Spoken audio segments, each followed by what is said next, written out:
Okay, I'm going to open up Dale Earnhardt Sr.'s Winston Victory Lap car. 7-time champion. Got it 2 weeks ago.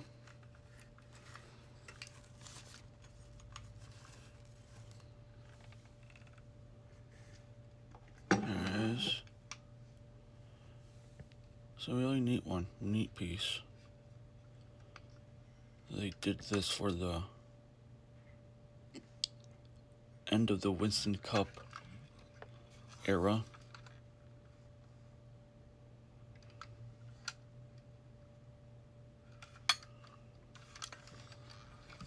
It's probably one of my favorites. Hood opens up. You get there. There we go.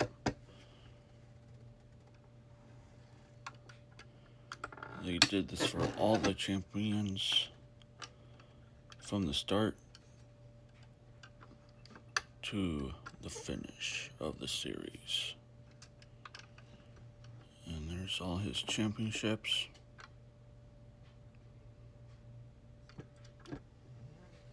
It's just really neat. And there's that one.